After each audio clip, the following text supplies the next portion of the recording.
नमस्कार दोस्तों। अच्छा, कभी ऐसा लगा है कि आपकी बाइक आपसे कुछ कहना चाह रही है? मतलब वो टक टक, खड़खड़ या कभी सीटी जैसी आवाजें निकालती है ना? अगर हाँ, तो टेंशन लेने की कोई बात नहीं है।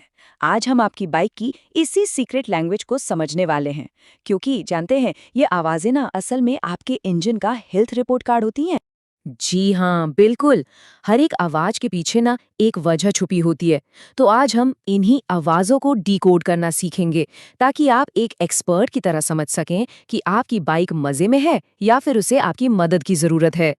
तो चलिए फटाफट देखते हैं कि आज हम क्या-क्या जानने वाले हैं।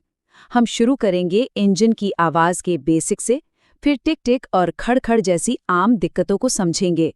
ऑयल का क्या रोल है वो जानेंगे और आखिर में ये भी देखेंगे कि कब फौरन मैकेनिक के पास जाना चाहिए। तो सबसे पहला और बेसिक सवाल, आखिर ये इंजन आवाज करता ही क्यों है? देखिए, बाइक का इंजन एक बहुत ही कॉम्प्लेक्स मशीन है, जिसमें सैकड़ों छोटे छोटे पार्ट्स एक साथ तेज रफ्तार में काम करते हैं। पिस्टन, वाल्व्स, गियर्स, ये सब मिलकर आपकी बाइक को पावर देते हैं। लेकिन सोचिए, जब इनमें से किसी पार्ट में घिसावट हो जाए, कोई चीज़ ढीली पड़ जाए या सबसे ज़रूरी उन्हें सही लुब्रिकेशन यानी ऑयल न मिले, तो तालमेल बिगड़ जाता है और बस तभी हमें ये अजीब-अजीब आवाज़ें सुनाई देने लगती हैं। चलिए, अब बात करते हैं सबसे कॉमन आवाज़ की। टिक टिक टिक।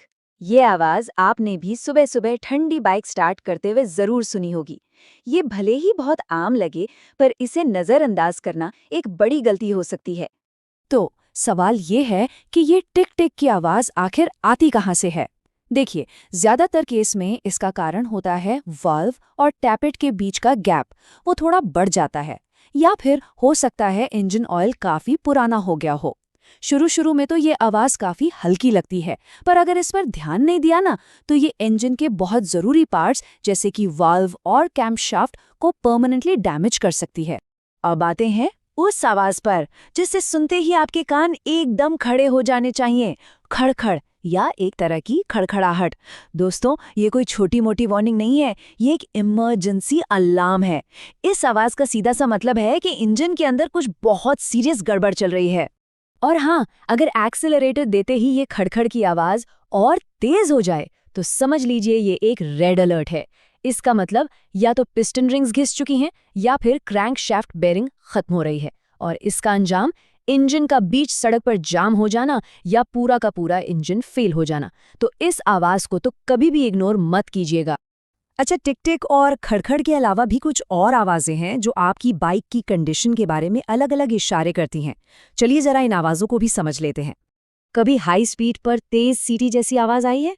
ये अक्सर एयर फिल्टर के चोक होने या टाइमिंग चेन के जरूरत से ज्यादा टाइट होने का साइन होता है। और वो गियर बदलते समय जो एक क्लैक की तेज आवाज आती है, वो साफ इशारा है कि या तो क्लच प्लेट्स घिस चुकी हैं या गियर ऑयल को बदलने का टाइम आ गया है। ये दोनों ही आवाजें आपकी बाइक की परफॉर्मेंस और हेल्थ के लिए अच्छी नहीं है। चलिए अब बात करते हैं उस एक चीज की जो इंजन से आने वाली लगभग हर आवाज की असली जड़ होती है। और मजे की बात यह है कि हम इसे ही सबसे ज्यादा नजरअंदाज कर देते हैं। क्या कोई अंदाजा लगा सकता है कि इंजन की 90% प्रॉब्लम, जी हाँ 90%, किसके वजह से होती है? ये एक बहुत ही मामूली सी चीज है जिस पर हम ध्यान नहीं देते। वो चीज है इंजन ऑयल। ये इंजन के लिए खून की तरह है। जब ये कम हो जाता है या खराब हो जाता है, तो इंजन के सारे पार्ट्स बिना किसी चिकनाई के एक दूसरे से टकराते हैं और नतीजा होता है घिसावट और तरह तरह की आवाजें। तो गड़बड़ होती कहाँ है? देखिए, तीन ही मेन वजह हैं। या तो हम गलत ग्रेड का ऑयल डाल देते हैं, या फिर उसे टाइम पर बदलते नहीं हैं, या बस ऑयल का लेवल ही कम हो जाता है। और इसका सल्यूशन, अरे बहुत ही सिंपल है। बस हमेशा कंपनी जो ग्रेड बताए वही ऑयल यूज करें और सर्विसिंग टाइम टू टाइम करवाते रहें। अभी तक हमने जिन आवाजों की बात की वो सब चेतावनियां थीं, लेकिन कुछ संकेत ऐसे होते हैं जो इमरजेंसी की तरह होते हैं। मतलब आपको फौरन बाइक रोक देनी चाहिए और मैकेनिक को बुलाना चाहिए। चलिए अब इन रेड फ्लैग्स को पहचानते हैं। अगर इनमें से कुछ भी दिखे तो बिल्कुल भी रिस्क नहीं लेना है। आवाज अचानक से बहुत ज्यादा तेज हो जाए, बाइक पिकअप छोड़ दे या पावर कम लगे, एग्जॉस्ट से जरूरत से ज्यादा धुआं आने लगे, या फिर इंजन बहुत ज्यादा गर्म हो रहा हो, ऐसी सिचुएशन में अपनी सेफ्टी के लिए बाइक को तुरंत साइड में लगाकर बंद कर दें और मैकेनिक से बात करें। तो दोस्तों, अगली बार जब आपकी बाइक से कोई भी आवाज आए तो उसे बस शोर समझकर इग्नोर मत कीजिएगा। रुकिए और सुनिए, क्योंकि वो आपसे बात कर रही है। अपनी बाइक की इस भाषा को समझना न सिर्फ आपके हजारों रुपये बचाएगा, बल्कि आपको और आपकी बाइक को दोनों को सड़क पर सेफ रखेगा। तो जरा ध्यान से सुनिए, आपकी बाइक आपसे क्या कह रही है।